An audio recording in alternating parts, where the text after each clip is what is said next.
Vale, pues nada, si os parece bien, comenzamos con el RIC de hoy, en el que, bueno, te presentamos Patricia Sánchez, am, Germán, Germán Wilches, Maximiliano Frías y yo. Como decía, bueno, el título de esta presentación es Sesgos en la inteligencia artificial y participación ciudadana. Es el resultado directo de un proyecto FECIT, de una acción FECIT, que fue financiada y que, bueno, ya probablemente la mayoría sabéis de cómo van estos proyectos. Sabéis que estos proyectos, pues difícilmente podemos meter partes de investigación, aunque sí, aunque se meten apartados de investigación, pero el objetivo de FECIT, pues, está más en la transferencia, la divulgación y en este caso particular tiene una línea de ciencia ciudadana. Con lo cual nosotros lo que quisimos unir aquí y así, digamos, se lo vendimos y se lo presentamos a FECIT era intentar determinar cómo esta problemática que todos conocemos, que son los sesgos de la IA, especialmente algunos sesgos que son más potentes, como los sesgos de género, em, y en algunos espacios muy particulares, como son los grandes modelos del lenguaje, cómo esos sesgos no solo pueden ser estudiados por expertos, que ya se hace, ¿no? Los expertos en tecnología, los expertos sociales, sino cómo los ciudadanos también pueden desarrollar y tienen capacidades críticas y capacidades para comprender, evaluar e incluso en algunos casos poder rechazar y contrarrestar los efectos de los sesgos que encontramos, ¿no? Em, Como también os imaginaréis, la IA va cambiando súper rápido. El, Aquí al final, bueno, una cosa fue lo que presentamos el proyecto y otra cosa es lo que al final estudias, porque si os dais cuenta, las versiones, por ejemplo, de ChatGPT van cambiando muy rápido y las versiones de los grandes modelos de lenguaje. Aquí tuvimos suerte de que no cambió tanto, pero bueno, cambió una versión, pero al final nos enfocamos en lo que más está la gente usando de IA, que es el chatbot de GPT, el ChatGPT.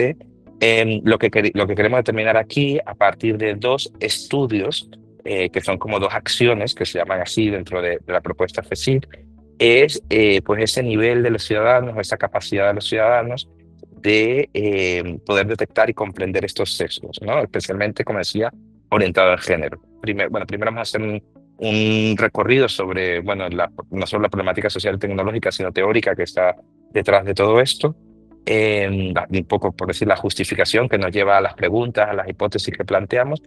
Y luego vamos a tener los dos estudios. Por un lado, uno de corte cualitativo, que fueron unos grupos de discusión en los cuales pues se preguntó a una serie de ciudadanos en España pues sobre los temas de reconocimiento de sesgos, tratamiento de sesgos, haciendo especial hincapié en aquel que más nos preocupaba, que era el sesgo de género.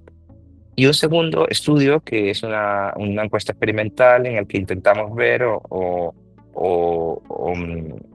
comprender cuál era el efecto precisamente del género cuando trabajamos con esos sesgos. Es decir, tratamos de comprender de manera más específica o más detallada cómo los sesgos pues tienen, la variable género en este caso, tiene una relación claramente directa con el establecimiento de los sesgos por los ciudadanos, ¿vale? Y finalmente, pues haremos un bloque de discusión y conclusiones, intentando juntar, que era la idea, pues los resultados de ambos estudios. Entonces, bueno, le doy la palabra a Patricia y bueno, luego va a hablar Germán y así.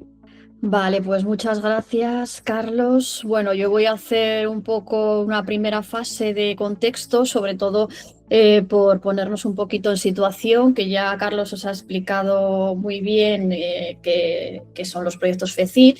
Y también, como todos sabéis, pues llevamos varios ya proyectos de este estilo en la línea de la inteligencia artificial, de la percepción social de la inteligencia artificial, de cómo hemos ido evolucionando y profundizando un poquito más en esta línea de investigación. Y bueno, FECIT sí que nos ha ido financiando varios de estos proyectos, siempre intentando que tuvieran mucha presencia en transferencia, y este en concreto, que ha sido el que hicimos el año pasado, pues ya heredábamos bastante contenido y bastantes resultados de los anteriores, sobre todo de percepción social, que teníamos ahí actitud y percepción de los que más habíamos trabajado.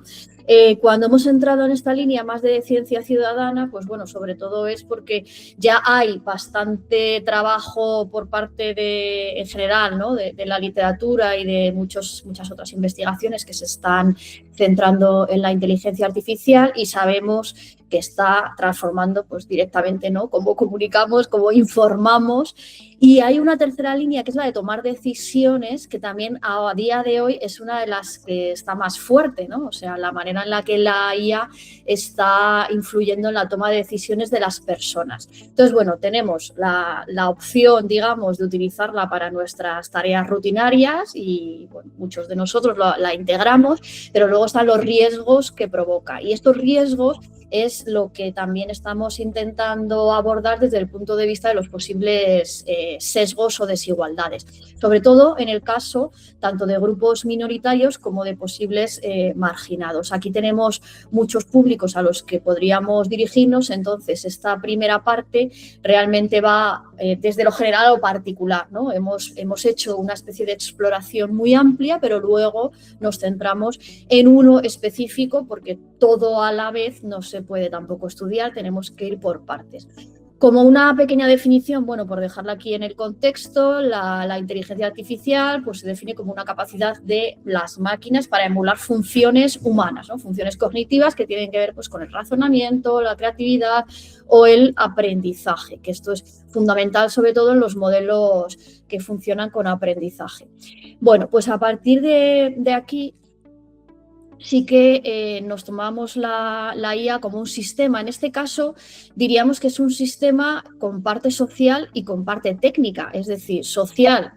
Bueno, social porque lo que comentábamos antes, que sabemos que tiene mucha influencia en todo lo que estamos haciendo en la actualidad, en todos los ámbitos, y sabemos también que no es puramente neutral. Esto también viene de la parte técnica, es decir, ya está suficientemente estudiado y probado que la parte que implica los datos, todos los entrenamientos de los modelos, todos los datos históricos, que son los que están ahora mismo alimentando a todos los modelos que se trabajan, reflejan todas las desigualdades estructurales, pero de la historia, ¿no? Desde siempre. Entonces, todo eso que se arrastra desde atrás alimenta los datos que se están utilizando para entrenar los modelos. En el diseño, después, también existe ese sesgo, vamos a empezar ya a llamarlo un poco en general, esos sesgos que provocan las decisiones humanas. Una decisión u otra pues tiene implicaciones a la hora luego de trabajar el modelo, del funcionamiento y de los resultados.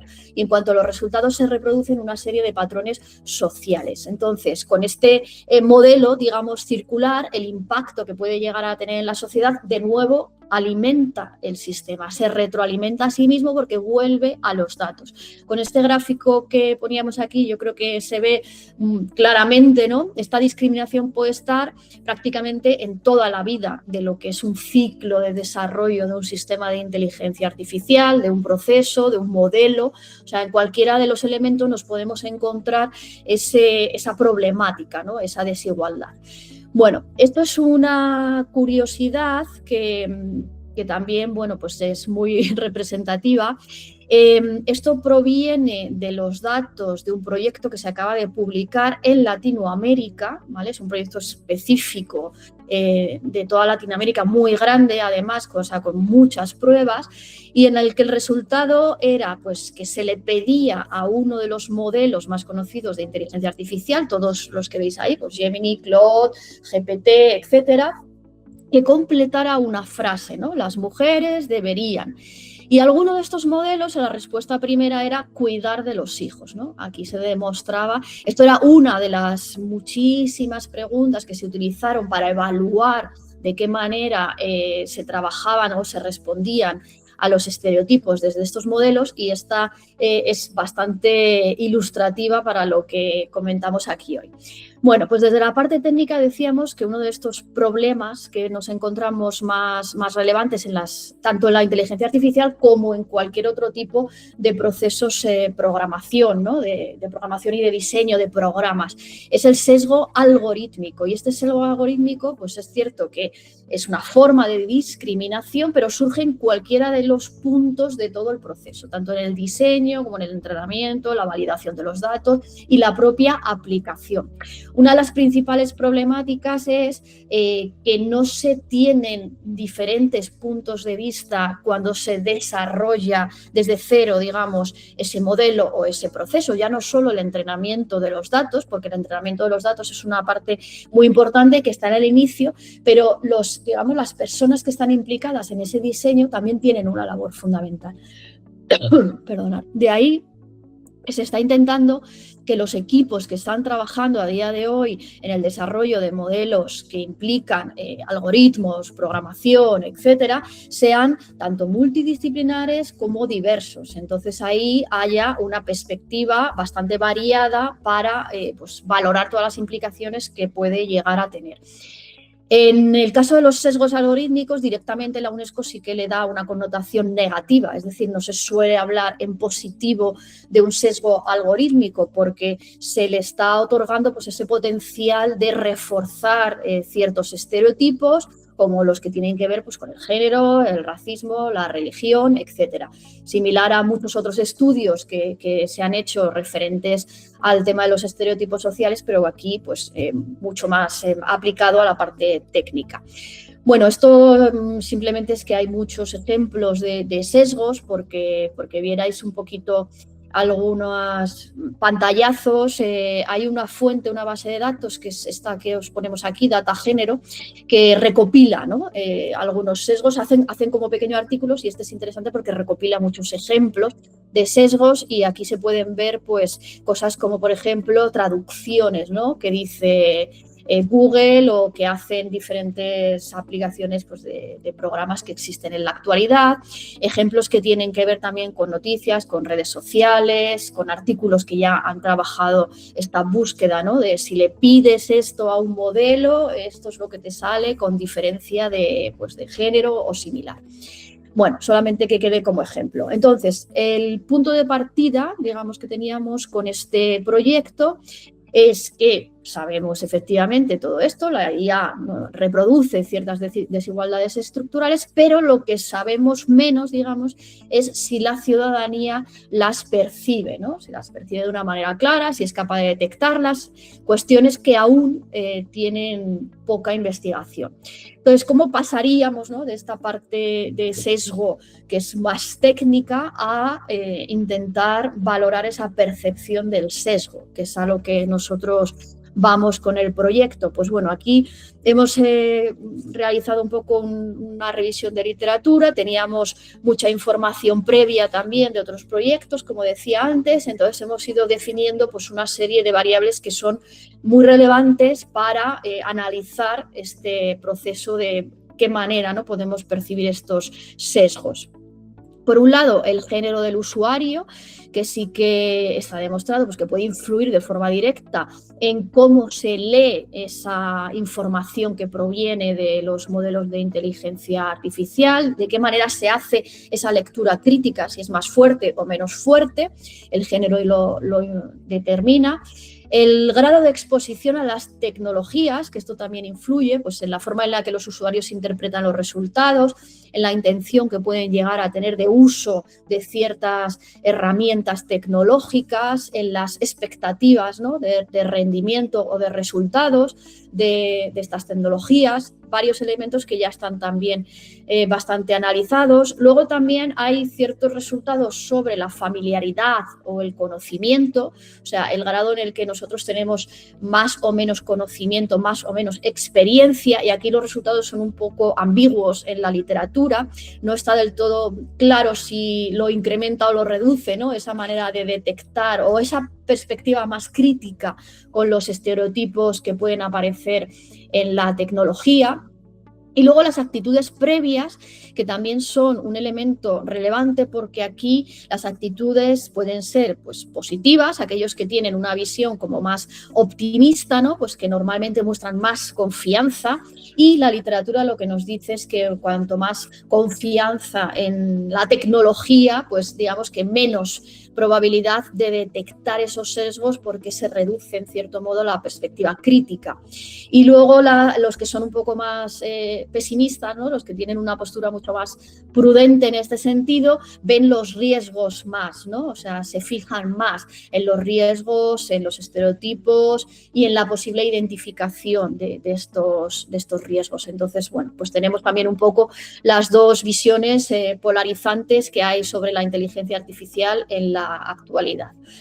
Bien, vacío que teníamos en la literatura, pues lo que comentábamos antes. Es cierto que hay mucha investigación sobre las actitudes hacia la inteligencia artificial, sobre la percepción social de la inteligencia artificial y sobre los sesgos que son técnicos, ¿vale? Pero hay poca sobre cómo la ciudadanía en general pues percibe y reconoce estos sesgos.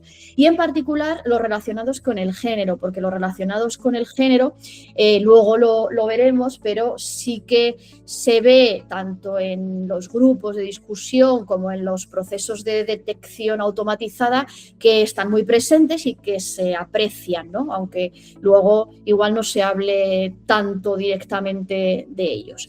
Bien, pues sobre el género en concreto, que es en lo que nos centramos aquí, porque por aterrizar, ¿no? Sobre uno de los elementos, como decíamos antes, sobre todo en la parte del experimento, de la encuesta, a la hora de hacer esa representación teníamos que centrarnos en uno que fuera muy, muy específico y bueno, pues que fuera también muy asequible para todo tipo de públicos. En este caso sí que se han identificado diferencias de género tanto en la adopción como en la confianza tecnológica, que esto incluso ya viene, ¿no? De las teorías de Utaud y similar, de antiguo. La percepción de riesgo ante las tecnologías emergentes, aquí las mujeres suelen ser las que perciben más el riesgo. Esto también viene de nuestros estudios anteriores, o sea, de momento se ha ido confirmando todo lo que la literatura iba avanzando. La evaluación ética de los sistemas automatizados, también se ve ahí una diferencia de género. La literatura lo indica, que efectivamente las mujeres tienen esa percepción más hacia la normatividad, hacia la ética, hacia la responsabilidad. Y luego, por último, pues sí que también las mujeres demostraron que había más preocupación, ¿no? Por los riesgos sociales, por ese impacto ético, etcétera. Y bueno, pues sin embargo esa detección concreta de los sesgos pues no existe tanta evidencia todavía, hay menos. Bien, cerrando un poco este apartado, pues tenemos que el objetivo que planteaba este proyecto inicialmente era analizar cómo la ciudadanía percibe los sesgos de género en contenidos generados por inteligencia artificial. Y en este caso nos centramos en el caso de ChatGPT, o sea, utilizamos como herramienta ChatGPT, ¿vale? Bueno, pues ahora vamos a hablar un poquito de los grupos focales. Le voy a pasar la palabra a Germán. Como decíamos antes, primero vamos a contaros un poco la parte más general de los grupos focales y luego pasamos a explicar los resultados de la encuesta. Vale, gracias, Patri. Bueno, arrancamos con el tema de los grupos focales. A partir de todo lo que ya ha comentado Carlos y Patri, se diseñaron estos grupos focales con un objetivo muy claro y básicamente partimos de esto general para llegar a lo particular, y en este caso queríamos identificar esa experiencia ciudadana con las herramientas de inteligencia artificial, cómo detectaban sesgos algorítmicos en ese uso cotidiano que pueden llegar a tener con estas herramientas. Y lo estábamos mirando muy desde una perspectiva intergeneracional y también participativa. La metodología de este estudio está basada, pues fue una metodología cuantitativa mediante estos grupos semiestructurados. Teníamos una muestra de 30 participantes que fueron segmentados en 3 grupos. Teníamos por un lado los jóvenes de 18 a 30 años, los adultos de 31 a 55 y mayores que los planteamos de 56 años en adelante. Fueron sesiones de 60 minutos. con unos bloques temáticos muy definidos. Comenzábamos hablando de la definición de inteligencia artificial, entrábamos a hablar de esos usos cotidianos y a partir de ahí comenzábamos a hablar de esa percepción de sesgos, de esos impactos sociales que pueda llegar a tener. Hablábamos de la regulación y de unas propuestas para mitigar, digamos, esos problemas o esto que se detectaba dentro de las sesiones. Y finalmente el análisis se realizó por medio de transcripción y un análisis cualitativo con un enfoque temático inductivo hasta saturación. Las preguntas de esta investigación surgen en cómo conceptualizan la inteligencia artificial los distintos grupos generacionales, qué tipos de sesgos pueden llegar a identificar las personas usuarias. Aquí analizábamos mucho el tema de esas experiencias que ellos tenían y cómo se pueden reproducir estos estereotipos, discriminación, que sentían ellos como esa exclusión algorítmica. Pasábamos a hablar de qué impactos sociales se perciben con más relevancia. Esto es muy importante para nosotros porque queríamos revisar cuáles eran esas preocupaciones frente al tema ético, frente al tema social, frente al tema político. Y finalmente queríamos entender qué soluciones podía proponer la ciudadanía para mitigar y contrarrestar estos sesgos algorítmicos. Los resultados, partimos de la concepción de la IA, no es percibida como neutral. Los jóvenes hablan mucho de que no es una inteligencia, ellos definen la IA como un Google sofisticado. Los adultos, por su lado, son mucho más técnicos y son más conscientes de las limitaciones. Ellos hablan de que replican datos de los que se alimentan, hablan que es un sistema que aprende a medida que se interactúa. Y los mayores enfatizan mucho en todo lo que tiene que ver con los riesgos, también con el potencial de esta inteligencia, de esta herramienta, pero hablan mucho de los riesgos que pueden traer, hablan de una herramienta que procesa como la mente humana, hablan de un invento nuevo que se puede salir de control. Los tres grupos coinciden en que la inteligencia artificial es una herramienta, y estamos claros en que existe una alfabetización conceptual básica sobre el carácter no neutral, sobre que es definitivamente una herramienta no neutral. De aquí pasamos a hablar del sesgo. Los participantes identificaron diferentes enfoques del sesgo algorítmico. Todo esto es basado en sus experiencias cotidianas. Acá comenzamos a identificar sesgos visuales, cómo cuesta a la inteligencia artificial representar ciertas cosas que ellos comienzan a notar de que no hace falta. El tema de los cabellos afro, el tema de que predomina un hombre caucásico en imágenes de personas exitosas, en censura hacia contenidos LGBTQ+. También hablamos de sesgos ideológicos, hay unas respuestas que reflejan esas posiciones dominantes hacia temas políticos, y hablamos de sesgos de voz. También ellos comienzan a identificar que hay muchos asistentes con voces femeninas, que el reconocimiento de voz es masculino, que el reconocimiento de voz a ciertos acentos estándar, pues digamos que funciona mucho mejor. Y aquí comenzamos a ver cómo estos sesgos de alguna manera comienzan a tener estas intersecciones. Hay algo importante y es, dentro de esta exploración de cómo ellos percibían los sesgos, no los interpretan como un fallo técnico de la herramienta, ellos lo interpretan todo el tiempo como un reflejo social. Y tenemos algunos ejemplos de estos sesgos, como ellos los ven. Los jóvenes hablan de que hay una dificultad de representar esos cabellos afros, que reconocen mejor cierto tipo de rostros, que puede estar entrenada con foros, que la IA puede estar entrenada con foros tóxicos y que puede producir esos resultados misóginos. Los adultos, por su parte, son los que insistieron en este tema de los asistentes de voz que vienen por defecto con voces de mujer.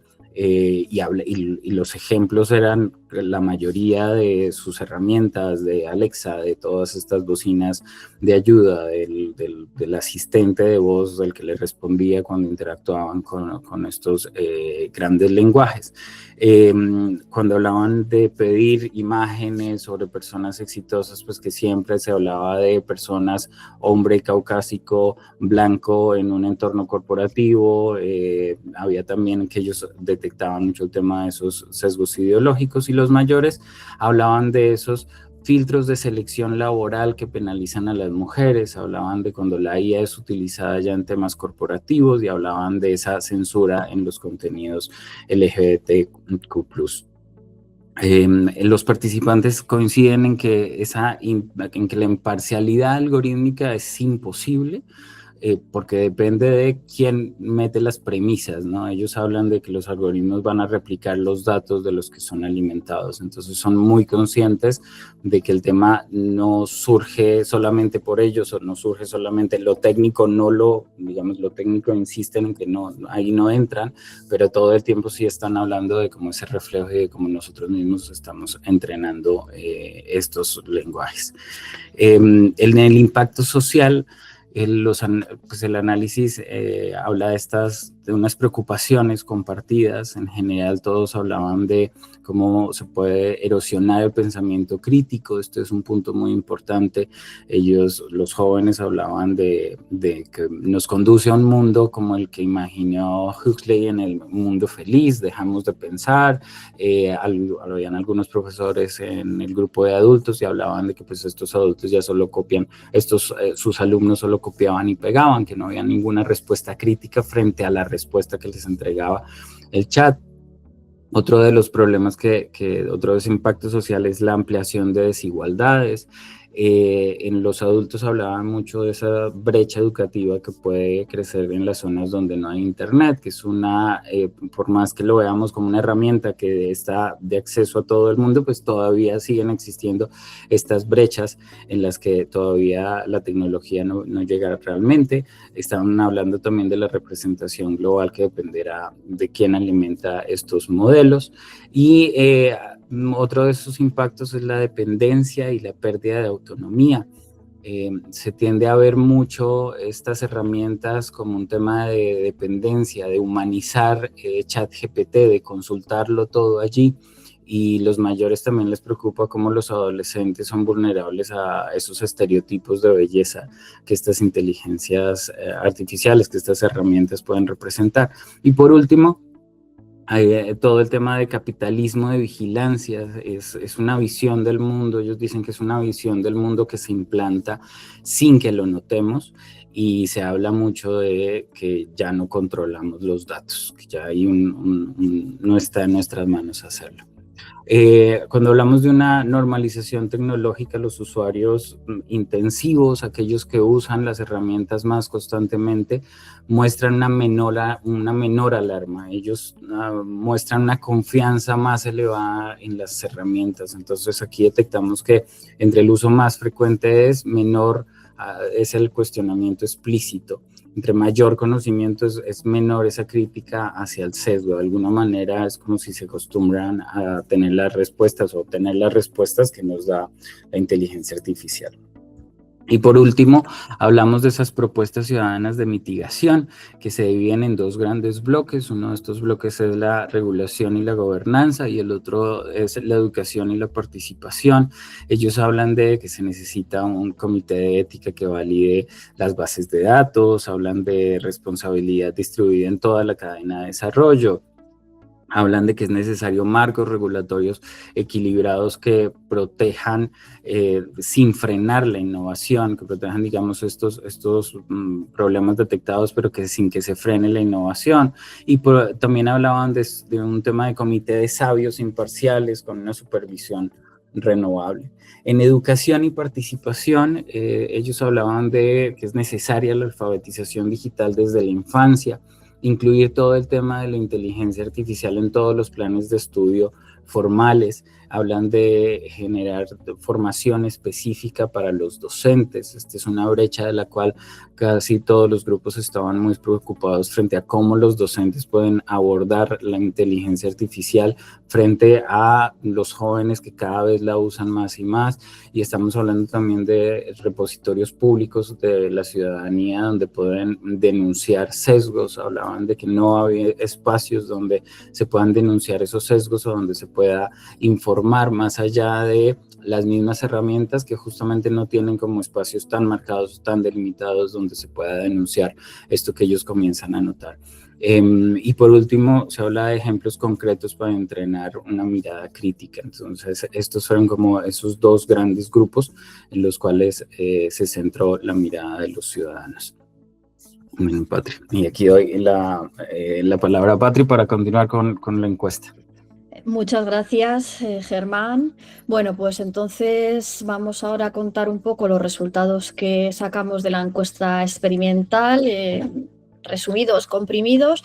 Este proyecto finalizó a septiembre, a 30 de septiembre del año pasado, con lo cual, bueno, sabéis que luego más o menos durante un mes se preparan las justificaciones a FECIT y luego pues en los siguientes meses un poco ya resultados y todavía estamos trabajando con varias cosas como comentábamos antes. Dejamos aquí de inicio las 6 hipótesis que planteamos en el estudio que tiene que ver con la encuesta. Bueno, luego volveremos a ellas al final, pero para que las tengamos aquí visibles, sobre todo valorar, pues la ciudadanía detectará con mayor frecuencia sesgos de género cuando la respuesta que genera ChatGPT presenta a una mujer como protagonista. Existen diferencias en detección de sesgos en función del género del participante. Los participantes que tienen mayor interés, conocimiento, experiencia, etcétera, tienen más capacidad, muestran más capacidad para detectar esos sesgos que se les presentan. El nivel educativo también puede influenciar en la identificación de los sesgos. La percepción crítica sobre los riesgos de la IA se asocia con una mayor capacidad para identificar sesgos. Y, por último, los participantes que tienen una actitud más positiva perciben menos sesgos. Bueno, así a grosso modo, luego volvemos sobre ellas, vamos a desglosar los datos. La metodología que seguimos aquí en la encuesta fue, bueno, una encuesta online. Fueron 640 la muestra, los participantes. Se planteó como un pretest, se le mostraba una historia, manipulación en ese caso de una variable que era el género del protagonista y el post-test. Hubo cuotas, se le pidieron cuotas, se hizo con Qualtrics, la media de edad era de 44 años, pero se pidieron cuotas de género, cuotas de edad y de representatividad geográfica. Esto, bueno, más o menos el género estaba equilibrado, femenino-masculino, 48-51, no pone los decimales, pero más o menos era bastante equilibrado en ambos. Las medidas que utilizamos, una primera fase de variables sociodemográficas, hubo varias que se incluyeron, pues edad, género, nivel educativo, comunidad autónoma, orientación política, ingresos, número de personas del hogar o situación laboral. No todas luego todavía están digamos, explotadas o comparadas. En el caso de las medidas que se utilizaron para la primera fase de pretest, pues aquí familiarización con la inteligencia artificial, interés, conocimiento y uso eran 4 variables que venimos arrastrando de varios proyectos anteriores, siempre analizándolas en estos mismos términos con el instrumento que creamos originalmente. Este ya es el último, el que mencionamos aquí, pero originalmente el instrumento se creó pues más o menos en el 21. Y esta escala, pues bueno, como veis en cada una hemos puesto que la medimos con escalas Likert, o bien de 1 a 5 o bien de 1 a 7, y todos los que son los datos de fiabilidad pues salieron aceptables, así que los ponemos también aquí. Luego está la percepción de la inteligencia artificial, que en este caso eran los efectos positivos o negativos y los riesgos o beneficios que se construía, y las actitudes hacia la IA, que se utilizaban 20 ítems con la escala adaptada de Geiss, que también pues, ya la hemos utilizado previamente en otros proyectos. Después lo que se manipuló, la manipulación experimental, consistía en modificar el género del protagonista de una historia que se había pedido a ChatGPT que la creara. Entonces había 3 condiciones, una femenina, una masculina y una neutra. En este caso, La asignación aleatoria a todas las condiciones experimentales salió bien, no hubo diferencias estadísticamente significativas entre los grupos, ni con las variables sociodemográficas, actitud, interés o familiaridad. Entonces, el ejemplo de la historia se hizo pidiéndole a ChatGPT que creara una historia con 500 palabras sobre el éxito profesional para un público femenino de entre 18 a 25 años. Se situó ahí para que estuviera en concreto digamos, en un público concreto que todos los grupos etarios pudieran valorarlo. Entonces, en este caso se hizo la historia es más larga, aquí solamente hemos puesto un fragmento, luego si a alguien le interesa la tenemos en los artículos, en el anexo. En este caso el ascenso de Laura era algo que iba destacando, pues Laura, que era una joven de 24 años, soñaba con triunfar en el mundo de la moda, diseñando vestidos, había sido graduada en moda, quería hacer sus sueños realidad, etcétera, etcétera, ¿no? Todo orientado pues hacia un campo bastante feminizado en este caso. Luego teníamos la historia de Alejandro, que era la que se le pidió para el público masculino. Fijaros aquí, bueno, el título ya cambia, ¿no? El ascenso de Laura, la conquista de Alejandro. Ya empezamos a utilizar un lenguaje bastante más agresivo de el arte de la guerra. Tenemos a Alejandro, que ya pertenece a ingeniería informática, sueña con crear una innovación tecnológica, que sus ideas revolucionen el mundo digital, va a entrar a trabajar en una importante empresa de tecnología, es ambicioso. Bueno, vemos aquí también el cambio. Y luego había la historia control para comprobar que efectivamente había esa diferencia, pero aquí simplemente era neutral, se le pedía que fuera algo sin ningún tipo de género y en este caso la IA eligió prácticamente que fuera Alex, ¿no? En lugar de Laura en este caso, pues Alex. Bueno, como ejemplo, esas eran las dos historias, masculina y femenina, que luego se mostraban.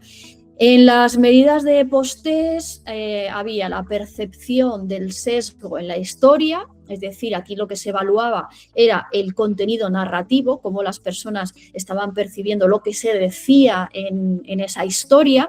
Esta estaba construida con 4 ítems, con una escala de 1 a 7, basada también en una escala ya existente. Luego teníamos la variable de discriminación percibida en ChatGPT. En este caso se refiere en concreto a la herramienta, es decir, al propio modelo de generación que era ChatGPT. Está también creada con 3 ítems sobre la misma escala de Bigman. Y por último teníamos la intención correctiva, es decir, qué disposición mostraban las personas a corregir, mitigar, una disposición ya de ámbito normativo, ¿no? Eran 11 ítems, en este caso también con la escala de Borba et al. Bueno, los resultados, así ya más concisamente, estos son un poco genéricos porque eran interesantes. El 67,6% sí que era capaz de definir claramente la IA como un programa que toma decisiones según su aprendizaje. Sabían más o menos la orientación, ¿no? Hacia dónde iba el concepto de inteligencia artificial. Luego, el interés y la familiaridad, ambas hacia la IA, siguen teniendo niveles bastante altos, están por encima del 50% en los grupos. Esto también es algo que se ha venido demostrando en los últimos estudios.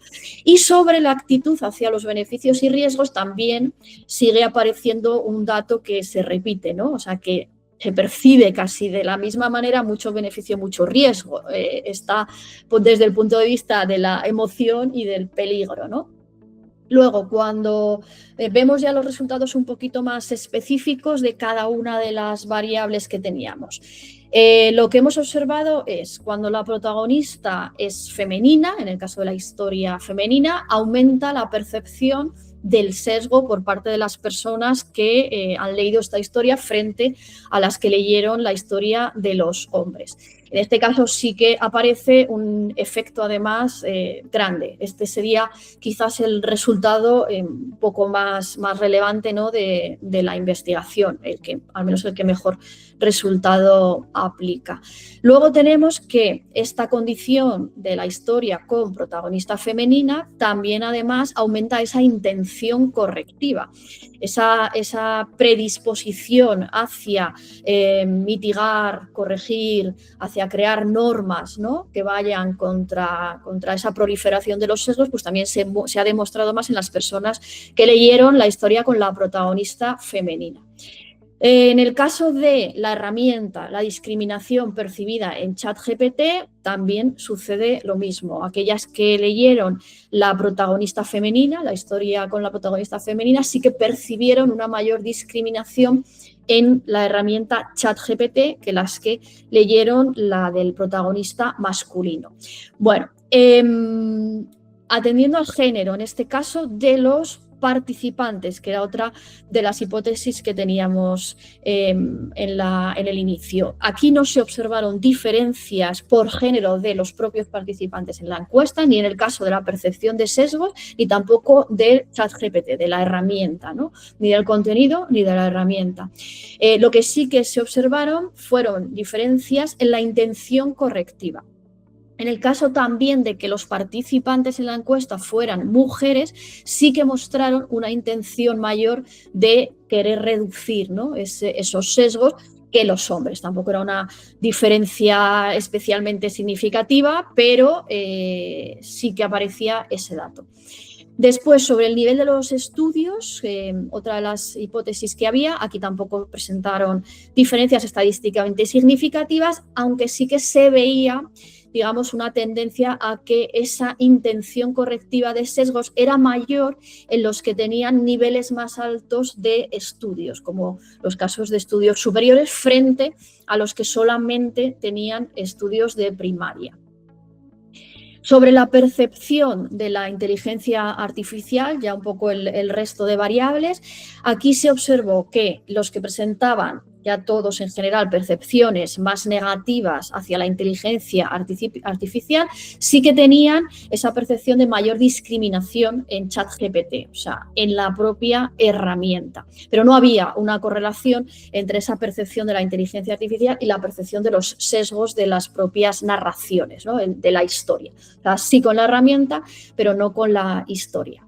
En el caso de la familiarización con la IA, pues aquí también lo mismo se mostró, que había mayor intención correctiva, el resto nada. En el caso del uso de la IA, aquí apareció que a mayor uso de la IA había menor discriminación percibida en ChatGPT, pero mayor intención de corrección, es decir, no percibían tanto la discriminación en la herramienta, pero sí querían ese cambio normativo, ¿no?, esa intención de corregir los posibles sesgos que hubiera. La actitud, cuando se aprecia que esa actitud es más positiva hacia la IA previamente, hay una menor discriminación que se percibe en ChatGPT. No hubo tampoco correlación entre actitud ni sesgo de la historia, es decir, solamente en la herramienta. Si yo tengo una actitud más positiva hacia la inteligencia artificial, percibo menos que la propia herramienta me esté mostrando algo discriminatorio o un sesgo. Sobre el interés, que es una de las que tiene un poco más aplicaciones, cuanto mayor es el interés que se muestra hacia la inteligencia artificial, hay una menor percepción del sesgo narrativo, del sesgo de las historias o del contenido, hay una menor discriminación de ChatGPT, o sea, percibo menos que la herramienta me está mostrando algún tipo de sesgo, pero sí que tengo esa mayor intención correctiva. Es decir, al final, personas que pueden tener más uso, más familiarización o más interés no tienen esa percepción de sesgos tan elevada, pero sin embargo sí que están mostrando esa intención correctiva. O sea, tienen la buena intención ética y responsable hacia la norma, pero no están mejorando en la percepción de sesgo ni tampoco en la percepción de la propia herramienta porque tengan más conocimiento, porque tengan más interés o porque estén más familiarizados o experiencia. Entonces, bueno, resumen de lo que eran las hipótesis. Ahora sí que hemos podido comprobar que efectivamente la primera hipótesis nos decía que se detectan más los sesgos si la respuesta que genera ChatGPT, en este caso la historia o el contenido, presenta a una mujer como protagonista en comparación con las otras. La 6, que es la última, también ha salido reforzada, nos dice que los participantes que tienen actitud más positiva perciben menos sesgos, es decir, el nivel que tienen de la confianza puede afectarles a la percepción de la herramienta en este caso, pero luego las demás no han resultado apoyadas porque no hay diferencia significativa en la detección de sesgos en función del género de los participantes de la encuesta. Tampoco los que tengan más nivel educativo van a identificar más los sesgos ni en el contenido ni en la herramienta, hemos visto, y tampoco los que tengan una percepción de la inteligencia artificial más negativa se asocia con esa identificación de sesgos mayor. Hay una de las hipótesis que nos dice que los participantes con más interés, familiarización y experiencia supuestamente iban a mostrar esa mejoría en la identificación de sesgos, o sea, esa capacidad para identificar sesgos. Sin embargo, nos ha salido que no, nos ha salido lo contrario justamente. Y aquí es donde podemos ver pues un par de cosas, ¿no? Que aquí habrá que valorar si efectivamente esa confianza normativa, esa confianza en la tecnología, esa experiencia nos hace a su vez rebajar nuestra perspectiva crítica, ¿no? Voy cerrando ya con las conclusiones. Entonces, por resumir todo, como os digo, esto también no es todo el proyecto, pero bueno, vamos a hacer este hilo conductor resumido. Por un lado, la ciudadanía que hemos visto inicialmente en su macro, ¿no?, comprende la estructura del problema. Todos los grupos reconocen que la IA replica datos y desigualdades, que hace falta, digamos, también alfabetización crítica, es decir, alfabetización formativa. Reconocen que la IA no es neutral, o sea, sí que tienen ya eso interiorizado, pero cuando son usuarios intensivos, cuando tienen ya mucho conocimiento, mucho uso, mucha experiencia, normalizan esa existencia de sesgos, es decir, rebajan también su perspectiva crítica. Luego tenemos que esta condición con protagonista mujer aumenta significativamente esa identificación de un sesgo. Esto nos lleva a pensar, ¿no?, a ir pensando ya en temas futuros, que aquí se activan, ¿no?, los estereotipos, se activa toda nuestra la cognitividad que tenemos, ¿no?, el desarrollo de los estereotipos que llevamos ya interiorizados, y eso incrementa nuestra propia alerta, ¿no? Esa activación de un estereotipo femenino nos hace que estemos más prevenidos. La detección no depende de un perfil sociodemográfico. Hemos visto que no hay ninguna diferencia por género, que tampoco hay ninguna diferencia por nivel educativo. Aún podemos seguir explorando otras variables, pero esto nos lleva a pensar pues, que no es ningún atributo individual estable, ¿no? Esta capacidad, esta detección o esta perspectiva que nos hace enfocarnos en ver más o menos ese sesgo. También una cosa muy importante, hemos visto que aunque haya más familiaridad, eso no significa que tengamos esa capacidad crítica, aunque tengamos un conocimiento, un uso habitual, una experiencia de todo este tipo de herramientas de inteligencia artificial. Lo que nos ha salido aquí es que eso nos lleva a una menor detección de esos sesgos, y que las actitudes más positivas también nos llevan a percibir menos la discriminación de la propia herramienta, ¿no? Entonces, hay que pensar también en este posible efecto de normalización de la tecnología o de exceso de confianza tecnológica que puede afectar a nuestra perspectiva crítica también. Y por último, detectarnos lo mismo que querer regular. Es decir, una cosa es que nos hayan dicho que sí que perciben el sesgo. Estas personas que han participado en la encuesta tienen una percepción de sesgo desigual, pero sí que ha salido bastante claro que el querer mejorar, ¿no?, esa intención correctiva, sí que se ha visto aumentada con determinados factores, pues como las mujeres muestran esa intención mayor, la percepción previa sobre la inteligencia artificial es mayor, el interés en la IA aumenta también esa intención correctiva. Entonces son varios elementos que resultan bastante interesantes para investigaciones futuras y para continuar trabajando en esta línea. Bueno, entonces, cerrando un poco ya, para finalizar, digamos que el reto no es enseñar a usar la IA solamente, ¿no? Ya tenemos muchos de estos temas en proceso y en marcha, sino que es enseñar a cuestionarla, a hacer las preguntas clave y a trabajar con herramientas que tienen que ver con modelos generativos de lenguaje. Esta detección puede depender de activar ese contexto narrativo referente a los estereotipos que decíamos, la familiaridad que no nos está garantizando el pensamiento crítico y que esta alfabetización en IA pues debería ser también ética y reflexiva, no solo técnica, ¿no? O sea, no quedarnos solamente en la parte técnica. Solamente decir que este proyecto también tenía un curso de formación vinculado, era una tercera acción que se cerró también, pues era un curso a todo tipo de públicos. Entonces lo que se hizo fue hacer, en base un poco a todas las conclusiones que se sacaron de todo, de los cursos, de los grupos focales, de la encuesta y demás, se creó un programa y un temario con un curso que se hizo masivo, se hizo online. Y bueno, pues tenemos, digamos, todo el material y se hizo el curso, se cerró, fue un curso de 1 mes de duración y sigue todo ahí vivo y vigente. Así que bueno, aquí dejo algunos breves datos del proyecto. Varios compañeros también de LOCA pues, han participado en él. Estaba dirigido por Carlos, pero también ha estado Valeriano, Félix, Laura, María José y Max, que estuvo contratado por el proyecto. Así que hasta aquí, muchas gracias.